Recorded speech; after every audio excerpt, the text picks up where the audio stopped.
The following interview is a presentation of Ofiɔ Media. It first aired on KXLU Los Angeles.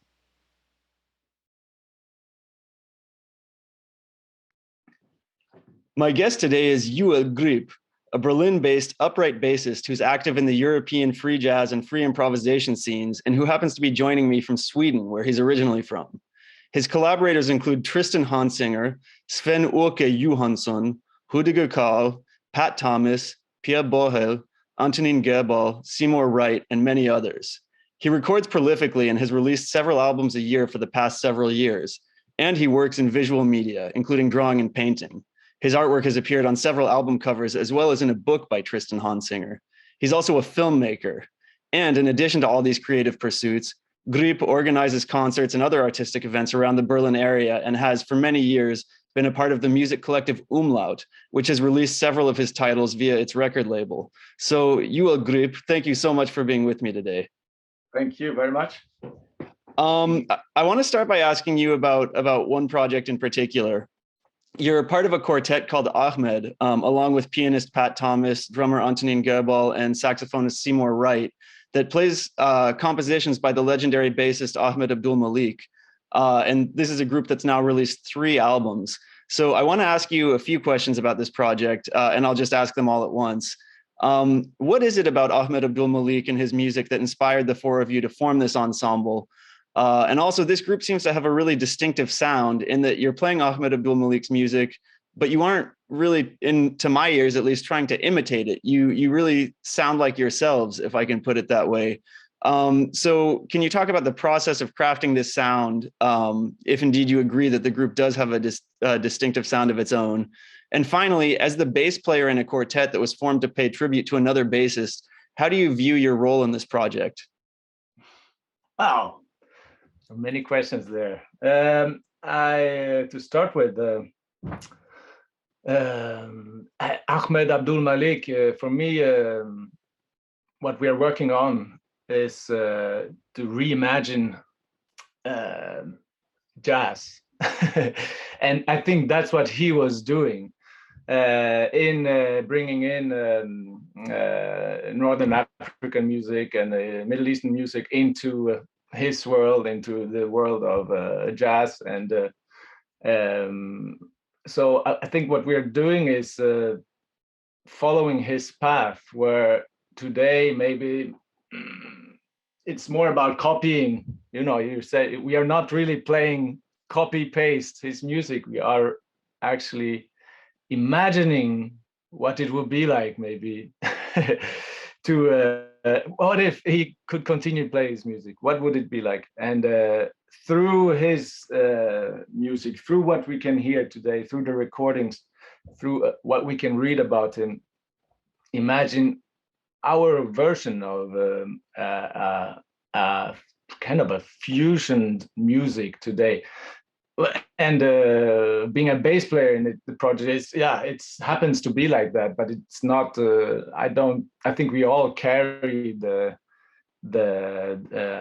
just as a heavy role in interpreting his ideas and in moving the project forwards.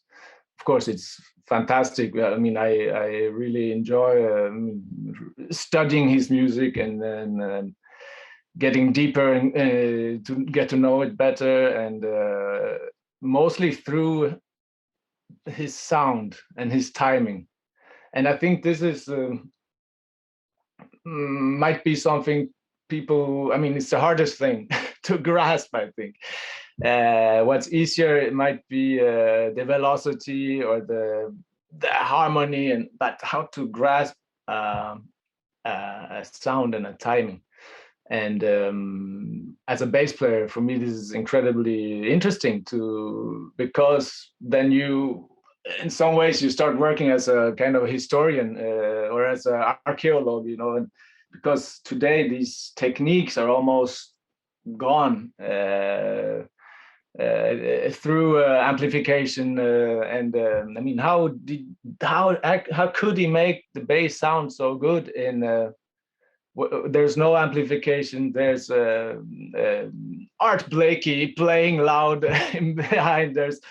And how is it possible? And So for me, it's incredible journey as a bass player to discover how through this project, because it's such an intense project. We are all kind of maximalized in our when we play together in the quartet. We are all on the border to the unknown, really. Bringing what we do, it's all about, I think it's really nestled around the rhythm section, to get his music is also to really work. I mean, we work like it's a quartet, there's saxophone, piano, drums, and bass, but we are basically it's like a big rhythm section. Since there's not one soloist, there's not one protagonist really. There's Ahmed Abdul-Malik as a ghost, as a as a spirit, but it's us who on many hierarchies work together, I think, and it's quite an intense project. What was the question? I think you answered all three of them. No, I think you got it. And it's just such an interesting observation. I mean, well, it's not an observation. I mean, it's you speaking about your own work, but yeah, absolutely. The way that the four of you work as a unit rather than as kind of a rhythm section plus a soloist or as four soloists. I love that project so much. I think that what we do is maybe that comes more from the, I don't know, kind of European improvised music scene, where you have Pat Thomas, England, the whole scene around Derek Bailey, Evan Park, and how you have these a way of playing which goes away a bit from the American jazz way. Let's say the traditional way. Yeah, you have the soloist and or the singer and all of a sudden, but we take the energy of this American-made music and bring our kind of quite non-hierarchic way of doing it then, and I think it brings this quite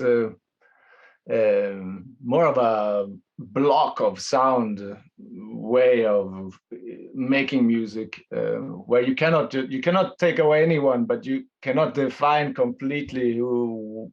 Sometimes when I play, it's almost like, but who is playing that? And you realize that, oh, it's actually me playing it, but actually but someone is copying the other one, and it's a real we're pushing it really far, I think, and I think we can go much further, and that's the most interesting thing with the project. That his inspiration, what he kind of put left behind as a legacy. We only know his recordings, and we don't know really much about him, but all this has so much potential. And I think he was just kind of starting things. I mean, he had ideas on bringing jazz with gagaku music, and which I think was never really happened. And as a teacher, I think he must have been quite an extraordinary person. But I never met him, and yeah, we don't know that much about him. So we can only imagine, and that's what we do, and we listen to what I think he asked this question, like, hey, let's try something, let's see if it's possible, and that's what we do. I mean, now we'll play in Lisbon in a few weeks, and we'll play a song, or we'll base our improvisation on a song by him called African Bossa Nova. So we'll go to Lisbon and play. We'll go into the regional bossa nova in the realms of open, really open jazz. I don't know, jazz music of today. And I have no idea what will happen, but I am fantastic. That's awesome. So yeah, we were just talking about the group Ahmed. You also play basically with this same combo, but minus saxophone, minus Seymour Wright in the trio Ism. That's you, Pat Thomas, and Antonin Gerbal. Yeah. I wonder if you can describe that group's creative process, given that you're not structuring those songs around Ahmed Abdul-Malik compositions.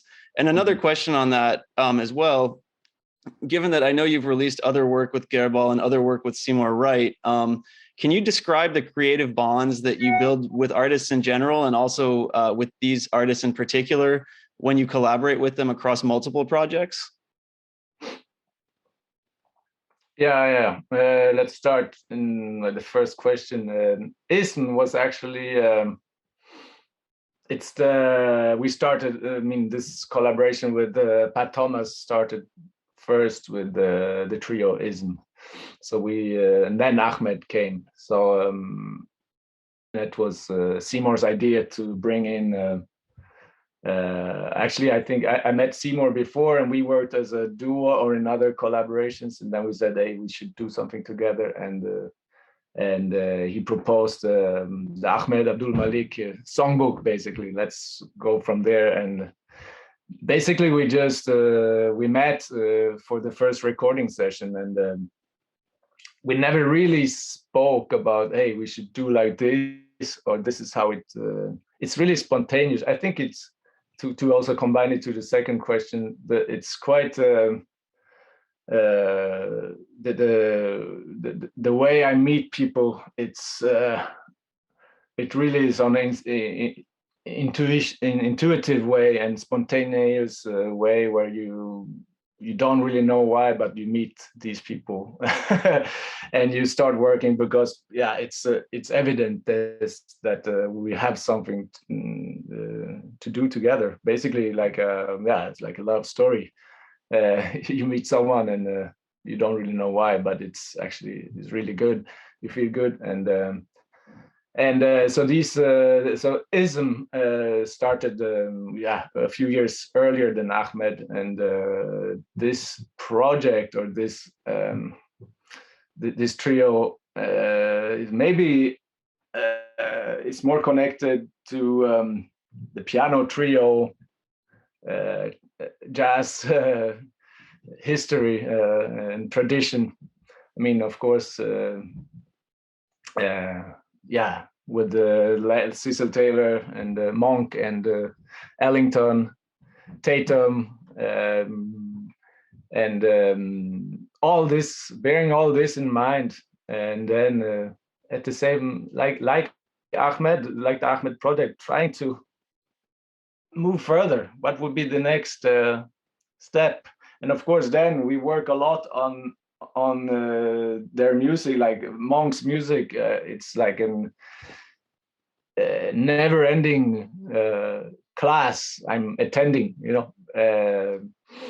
and I think that's for Antonin as well, the drummer. I mean, we met and it was we met first time in 2005 or 6 in Paris, and it was like we had to play together. It was quite sure, and we met through a project called Peeping Tom. It was not even a project. We just met and had a jam session with Pierre-Antoine Badaou, the saxophone player, and we played. We didn't ask what we will play, but in the jam, we started playing Coco from Charlie Parker and Dizzy. This kind of these bebop songs came into the improv, so it was quite evident. We shared without talking about it. We shared through the music. The music itself defined what our research is about, and it's for sure about sounds. The whole, maybe more the European. Let's say, I know there's much more of a flow, but to generalize, the European improvised music scene combined with the free jazz, combined with bebop, swing, and all these interests. Since before, I think it was more of really categorized. I mean, you had people specialized in free jazz or in reduction music or in minimalism or and in jazz, in bebop. And what we did is basically, well, it's all good, and we love it all. Let's play it all. And with Antona, since as a rhythm section, so a lot of my own work is based on this the questioning the rhythm section, because today it's working in groups is something, also long-term groups, where you really build up a trust and a long-term relationship and a listening, collective listening, that you cannot learn it through exercising at home or rehearsing or being part of as a guest artist with trillions of projects. So it's another way of working. It's slow and quite it's long-term, reflective, and not, of course, not moving that fast, but as soon as you play, it's quite to the point and precise, and I prefer that way. Then what I also did, I think I had to go through that way of in my life as a musician, through playing with every night. There's a new combination of people, and I think you can learn a lot by doing that. But in the end, if you really want to know how is possible that Ahmed Abdul-Malik could have this sound, just this sound, well, because he played every night with the same group. If you just speak about the 5-spot with Monk, they played 6 months every night, and we struggle to play a gig every second month. We are lucky, and I think these are quite big problems for musicians today. And that's when that's why I have maybe these people. I mean, that's why I can play duo with Seymour Wright, because we share a special kind of interest, and then at the same time we can have a quartet or a trio with someone else, and in a way it's all the same. In a way, it's all a multitude of groups or collectives that slowly move the rock forward and into the unknown. But it's especially in the Paris. I lived in Paris for quite a long time, so there I have, especially the rhythm section connection is there, and with London through Pat and Seymour. And then I have my Berlin side of my work, which is maybe a little bit different working. And then maybe we get into my work with Tristan Honsinger and Sven-Åke Johansson and also Pierre Borel, and Yeah, absolutely. And I do have a lot of questions about those collaborations, actually. Before getting to them, though, I do just want to ask you one thing about your kind of organizing activities. You seem to be a really intimate member of the music collective and record label Umlaut, which has released several of your works, and the Topsi Pohl concert and event series in Berlin. I gather that you're one of the primary organizing forces behind Topsi Pohl, if not the primary organizer. Would you mind saying a bit about your involvement in both of these projects? And please don't be overly modest if you can help it, because my audience is all based in Los Angeles. So if you leave anything out, they have no easy way to find out about it. Okay. Well, to start with Umlaut Records, I started it alone. I did it alone for 5 years. I lived in Baltimore and studied in Baltimore in the US, 2003 to 2005. I studied bass with Michael Formanek, bass player, fantastic musician.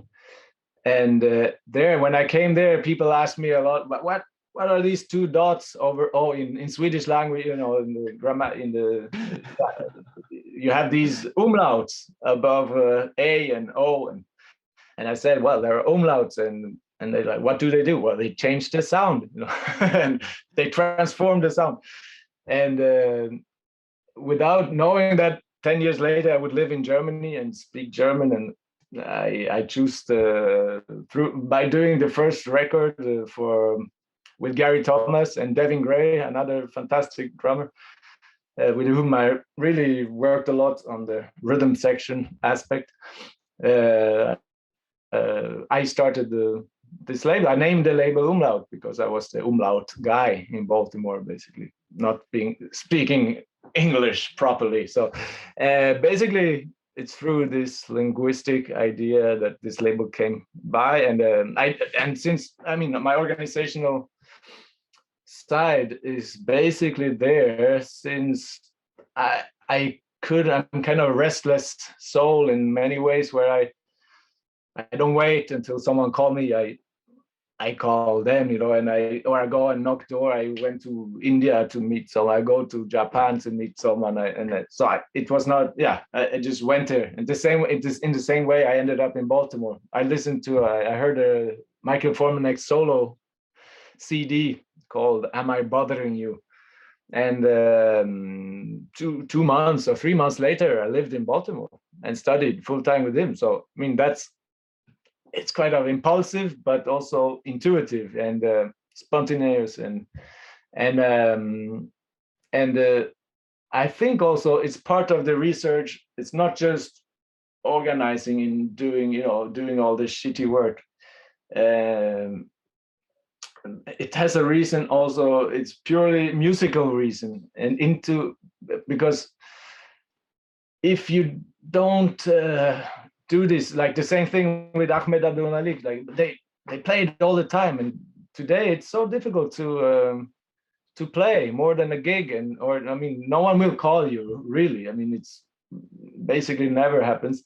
So I had to do it in able to try out my music in front of an audience, because I think you also need to move forward. You also need ears of others in the same room, and you need a room, you need a meeting, you need something happen. So I did that. I organized festivals here, actually, where I'm sitting in the countryside of Sweden. I organized a festival with friends, of course, and my mother. At my mother's place here, she had a empty barn, and we started doing concerts here. For 10, 15 years we did it, and it became a quite important place where people, younger generation met, also an older generation, were from different areas, cultural backgrounds, and I think it's really important for the music to sound. We also need that side. So I was interested in it, and so I started Umlaut Records, so I could try to put out a release, at the time CDs, now more LPs and download and all this. And then but of course it's too much to do both. It really is to be, even though the multitasking side of it's hard. So when I moved to Paris after Baltimore, a few years after Baltimore, I opened it up as a collective. And since then, like 2007 or 8, it's a collective in Paris. And there's a Swedish side of it where I'm more or less the only one. And there's a side there was a part in Berlin, which was, they did a few festivals and a few releases, where Pierre Boel was one of the initiators. And then there is since 3 years I do this. We are 6 people, but I'm the initiator of that project as well. A bar or a venue called Topsi, Pohl, where we do in the spirit of the 5-spot or the dream, the imagination of 5-spot. Today we open up a venue where people can play many days in a row. Not 6 months, even though that's still my dream, but a week to start with. which is quite extreme today, where usually you go and play one concert in, I don't know, you go to Japan, to Tokyo, and you play 40 minutes and then you go back. And I think, yeah, it's a waste of time, really. And for the music, it's fantastic, it's luxury, it's fantastic, but no, better be more local. Or if you go to Tokyo, well, might as well play a month at the same place to develop the music. And for the local scene, for the audience, it's fantastic. Also economically, people are afraid of doing it because they say, no, there will not be enough people, there will not be enough money. And I think we proved them wrong because of this experience, this 3-year experience, which now we're changing. It will close. This bar will close in September for good reasons. So it's, but the experience says that it's possible. It really is possible. But the experience also says maybe we're not ready really for it.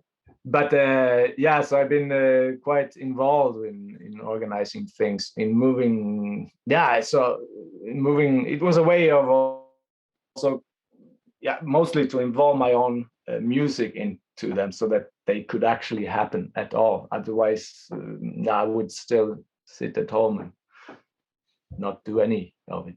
I think maybe I'm wrong.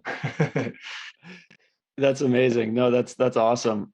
So you mentioned Herr Borel, and I want to ask you about your duo with him, which is called Herr Borelgrip. It's like a mashup of your two names.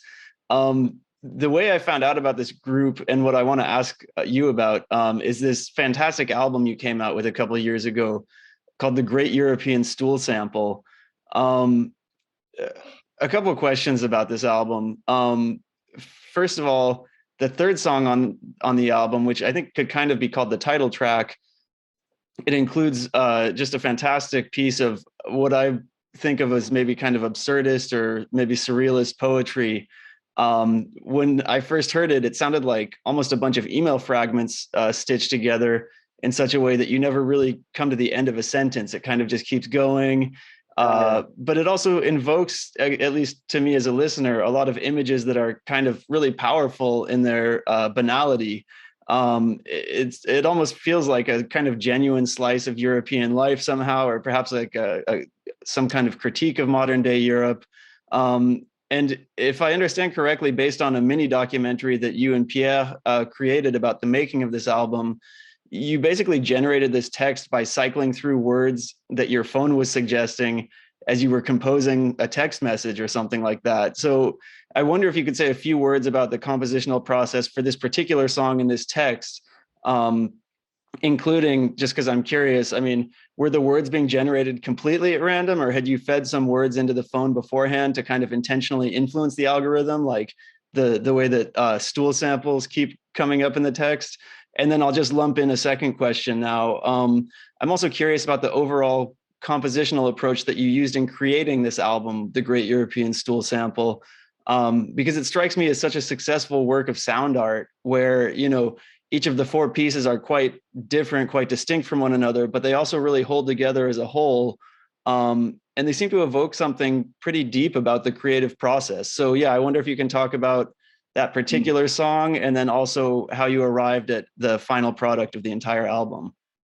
Yeah, it's yeah, you see in our emails communicating this interview, you told me about your interest in this album, and it's quite it's funny how, and I have to re-listen to it now before to get into the mood and remember what did we actually do.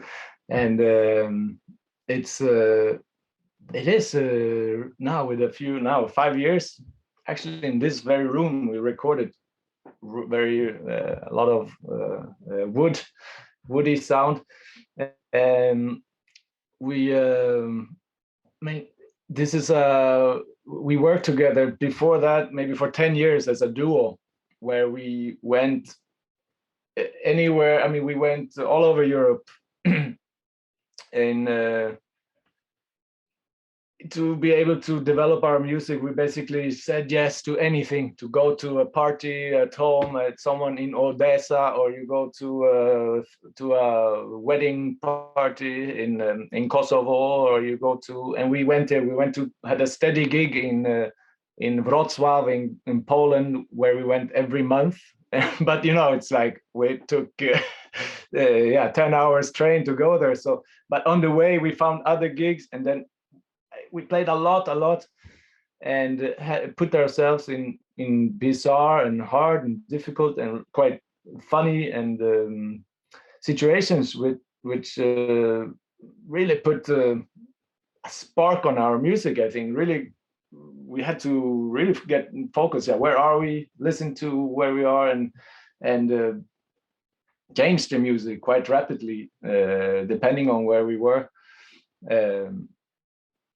Not necessarily for that audience, but to the music had to change through all these travels, and we never really managed to put any to document any of it, because it was all so different and also, let's say, unconceptualized and complete super hyper spontaneous or so we I think we had the urge, the wish to finally do something. If we would do an album, it would be a studio album where it's all quite, it's it's almost composed and almost, I mean, well, it's thought out. And I mean, because just you cannot try to make an album, it's contradicting. I mean, especially our music, it's contradicting our music because it's so much based upon a meeting with an audience, and that it is, as soon as you play it, it's gone, and the energy is so much based upon that. So when we said no, but let's try and do an album, it's almost became the opposite of the result. Is kind of opposite of what we actually did live. So it's really interesting to hear, because we met here in Dala-Floda, in this village in Sweden, and had 3 days, and we borrowed an old tape machine from the Swedish radio, and someone stored somewhere in a garage somewhere, and we recorded it all into tape also, and then transferred it digitally to be able to work with limitations also. That we gave ourselves a lot of limitations. I mean, firstly, we wanted it to be a vinyl, and so you have 18 minutes if you want to keep as good sound possible. You basically 18 minutes per side. And the idea was also, we wanted to do combine solos. You wanted the listeners to be able to mix, be able, if you were a DJ with 2 turntables, you would be able to mix. The idea was to put extreme divide our solos, so I would be extreme right and him extreme left. And then so you could be on the second side B or side C with side A, you can mix bass on the left with bass on the left from, So in a way you could make, the idea was this completely brainy thing. Okay, that means you can make, because we wanted to make a double LP, you could make like 16 duos out of it, or you can make 8 quartets, or we had all this figured out, the mathematics. But then in doing it, we also realized that it's the greatest failure also, because on the vinyl you cannot extreme. You can never. There always be bleed into the right or left channel. So we. It's funny how we tried so much in doing something extremely particular. Also in choosing, I mean, we recorded each part is actually a solo. So it sounds like a duo. And that's why, then it reflects another kind of history. I mean, almost going back to like concrete music and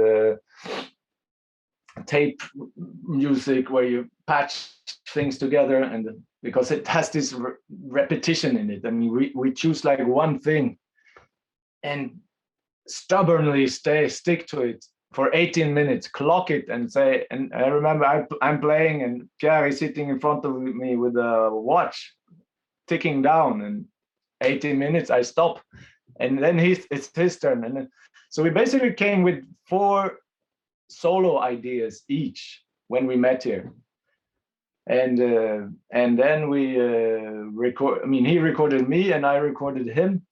And then we put them together, we paired them together and built up these 2 double vinyl. And then realizing that it would never work. I mean, so they work as duos now. And digitally, if you download them, you can also download them digitally. You can actually work with these. You can pair separate different duos into solos and combine them in various ways. But I think in the end, we choose the best combination. They really work. It's miraculously, or maybe not. It's just the way we play. It's funny how they really, sometimes you could not figure out that they are not played together. Actually, we don't play together, and that's why it's super interesting to hear, I think, because you hear like, wow, there's something special. There's something really, it's eerie about it almost, and stubborn. At the same time, it's not just this maybe conceptual piece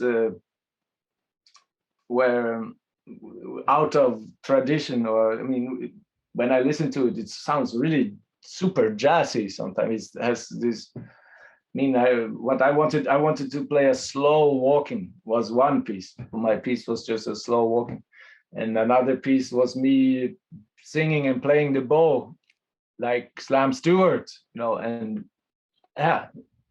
So it has so it's not really trying to cut away from history. It's more really part of that whole history as well.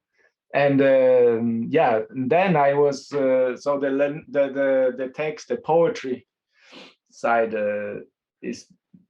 It's funny. I had this very cheap Lenovo phone, like $20 phone, which, when you write a text message, it suggests 3. You write 1 word and then it suggests 3 words. And it was basically the algorithm is based upon my life as a musician. The last maybe year I had it, or half a year, I don't know. And then it broke down. So it got overwhelmed with with poetry. It all got. We managed to feed it with its own poetry and kill it. But some things are really just accidental. I don't know. Someone must have programmed it. I don't know. If you put the great, it suggests European, and I don't know. It could have been African, or it could have been I don't know. But they suggest European, and then stool sample. I mean, I would never even use the word, and it just came up while doing it. So and of course it's based upon what I choose. So and then it comes back. So it has this strange. Human or disoriented, senile person speaking to you without. There's never sentence never finished, and it's disturbing and quite funny, in many ways, and at the same time, it's really because in the poem there's a lot about traveling, which is my life basically. Is like it's like Hamburg, the train station, Berlin, Paris. I meet you tonight, and it's never ending. This please let me get out of this So it's, yeah, of course, in a way, it's a critique in that way of our always running after the next train and never getting there. And yeah, so it's really is it's funny, but I see it. We did it. We spent so much time and also money in doing it. We wanted to do a real nice package, and the texts in them. There's a 16-page long text in French about the idea of A and B. Who is who, and are we actually talking to each other? In what way are we talking to each other? And so it's, of course, it's all very, it's talking about that. We are sitting now, I'm talking basically to this, plastic. and but we communicate, and it's working, but and this telephone tells us to go somewhere, and of course, and so we spent a lot of time in doing it, and then it released, and I think it just happened with Corona, and so nothing really happened. So I'm so happy that you bring it up from the other side of the world. I think it's such a wow, it's a bless. It's really made sense to do it, because not many people know about it, sadly, I think, because it's such a it's or maybe they do, I just don't know they know about it, but because it's you do these things, and now they're online, and you don't really know if people listen to it or not. And I know I have, out of the 500 LPs, I still have quite I don't dare say how many of them I still have in my basement, but so they still so please, now we'll send them all to Los Angeles, get them. Yeah, no, it's definitely made a big impact on me. I mean, it's just such an interesting, like I said, I mean, I feel like it really holds together. And yeah, I highly recommend anyone who's hearing this or seeing this interview to check it out.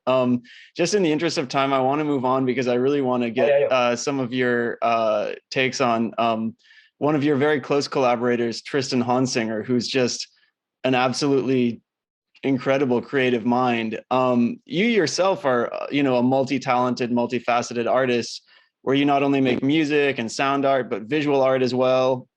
And your performances sometimes include language, include spoken text, and even different ways of incorporating your physical body into the work. And I see that as really similar to the way that Tristan works, where, he does this kind of linguistic play that to me sort of goes beyond just poetry. He's kind of invoking these images that emerge from everyday life, but then reconfiguring them in really mind-bending sort of ways. So yeah, I mean, I guess I wonder first, just how did you two connect? And then how has meeting him and working with him changed your artistic approach? And then I'll ask you more specific questions about his work after that. Yeah, Tristan, let's say, I think Tristan is a person that he opens up, in me at least, I think in many other people as well, but I can only speak for myself. He relieves things you didn't know were there in you. In some ways, he really does. And not only that, he also relieves, and shows that the surrounding is full already. You don't need to search further to make it into turn it into a creative process. And in doing so, if you accept that, you also accept your body, and not only your music. Like for me, I think it was hard. I don't know. I think I also always had an urge playing the bass. I remember first time I touched it. I played electric bass when I was younger, and then I touched a double bass, and it was like dancing. It was more like, oh, you actually you understood there's a body to it. And I was always interested in dance, and for me, playing the bass kind of incorporates both. Even though I stand still, but it's holding another person almost, and the bass moves you. So I think I was always interested in that side, the theatrical side, and accepting that I'm on stage, but not only playing music, I'm there playing the musician, I'm there performing the bass player, and performing myself and accepting everything what's in the room. It means I could just take a step, maybe half a meter to the side. What happened? I mean, the music changed in some very intimate spaces that would change the music radically. Today, especially, maybe sometimes it's so serious. It's so maybe brainwashed sometimes that conceptualized that people are so afraid in doing something wrong that playing the bass and stepping to the side could really wow, it's a scandal, it's scandalous. You would never be able to do that. Anyway, so meeting Tristan, actually, I met Tristan when I played a duo with Sven-Åke Johansson. And he came, since they know each other since long, he came since he just moved to Berlin. And me also, I just moved to Berlin like 10 years ago. And Tristan also at that time. And he came there, saw the show, and then we sat in the bar after the show, and we stayed there until late. And we started talking about, I told him my dream, I would like to go to America in a boat and play just sailing boat, and then play a gig and then go back, and said, oh, let's do it, So he sits this 65-year-old man and said, yeah, of course, that's what we should do. And I mean, he really supporting these crazy ideas. I mean, we never did it. And then we said, well, we should go, let's go to Madagascar and do it. And, and we had all these, I think maybe we will do this one day. When we started playing, it was quite natural. And I mean, for me, it was a big help, because he basically showed, no, it's possible. You don't have to, you can move if you want. You can also stop playing and say something. I mean, it's also, you have your mouth, you have your, so it's basically accepting all as it is, incorporating dance, voice, and the song, and and also it's more like an epic, it's like a storytelling, but not not the one that's written down. It's the one being transferred through, I mean, his way of living, and his memory, and his wishes. And so there are things coming back, there are stories, there are ideas that come back. And so of course you can really hear it's Tristan doing it. It's not just completely surreal or Dadaistic, where in the end you don't have the person. Here you really have the person, you have the tone, you have the attack, you have it's Tristan, and you have the timing.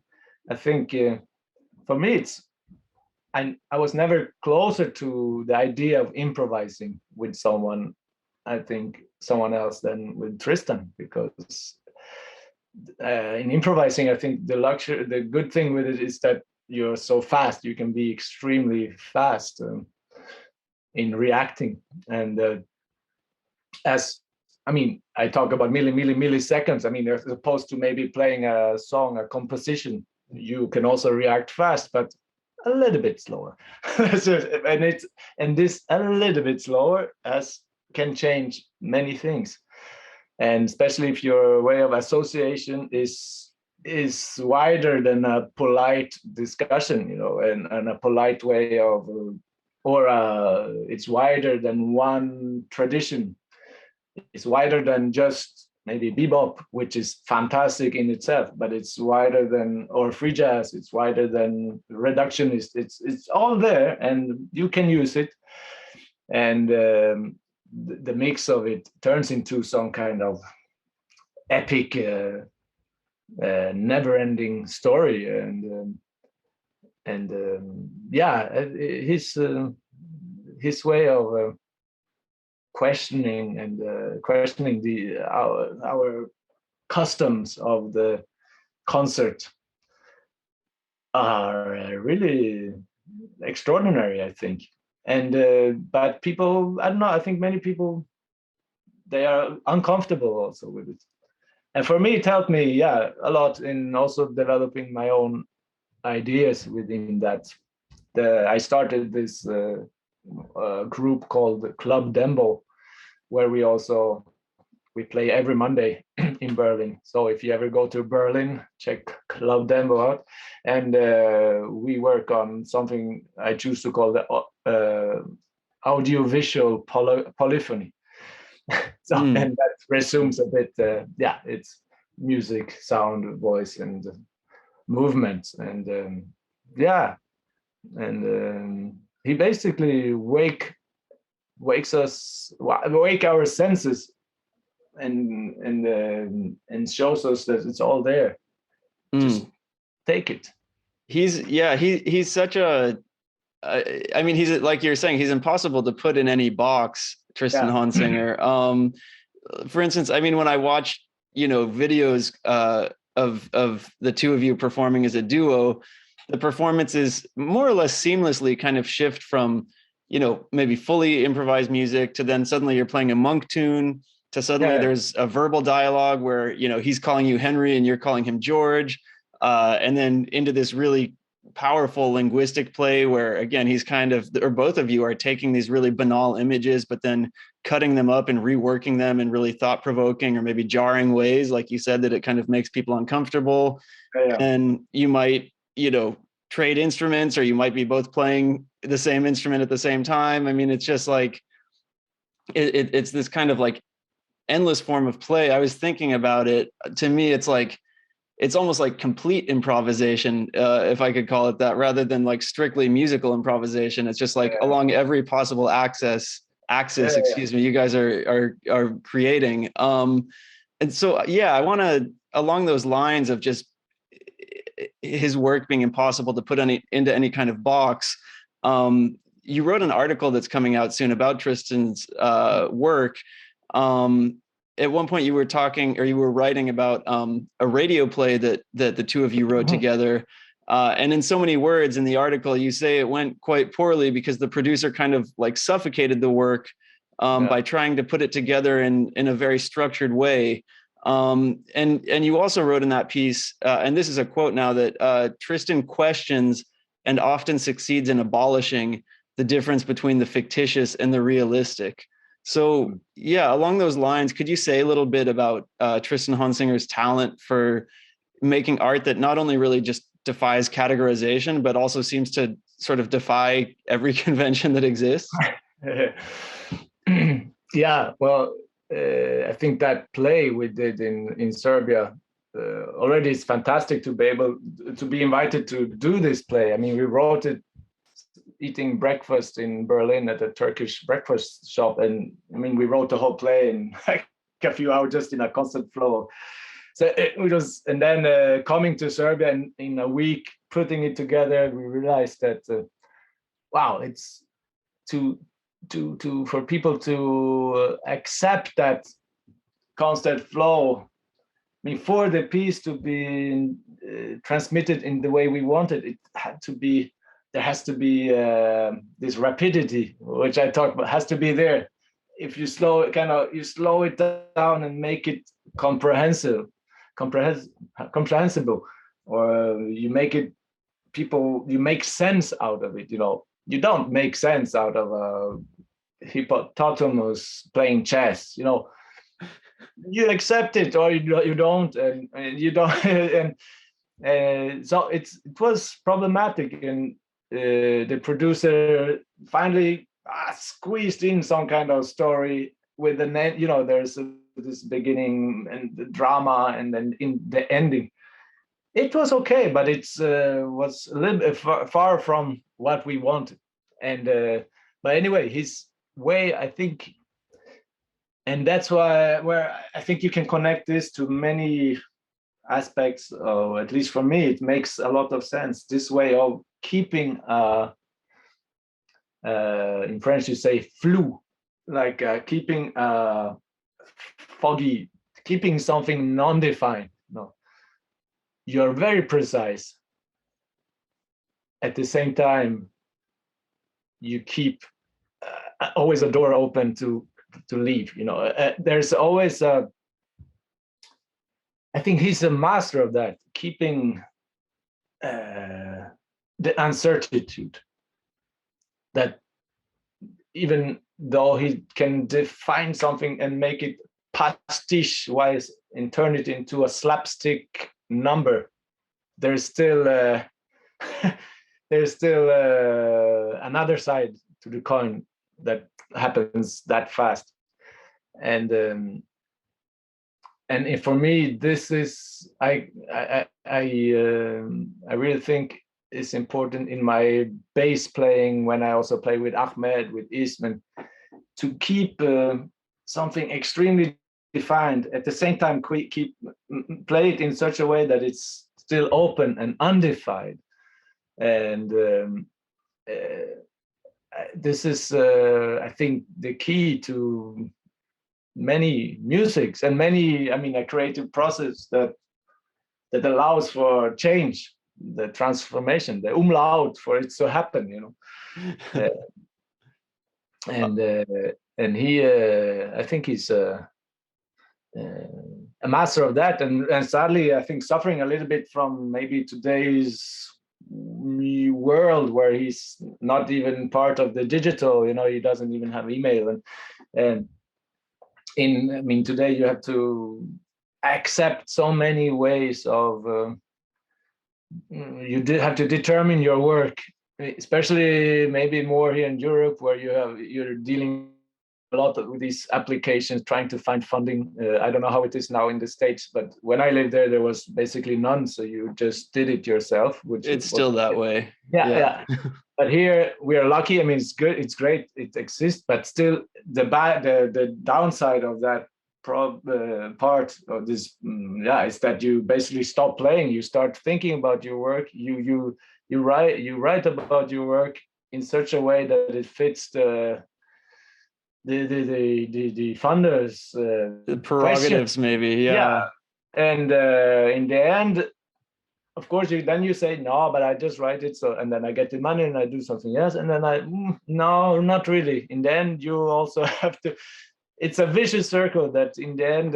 That's also why I wanted to have this jazz bar, the bar or Topsi Pohl, to be able to be completely independent from asking someone if I was allowed to play or not. No, I just that was basically my payment in doing it, is that I could play where I wanted, and so to be I think that's important today, and it could be quite I think the music today, I'm a bit hard on it because I've been listening so much to live music the last few years that wow, it sounds like it's becoming smaller, into becoming so defined and very precise, and there's no real the risk. Where's the risk in failing? Tristan, what we do is failing all over again and again, and I think maybe the Great European Stool Sample is a proof of failure. It's a great failure in many ways.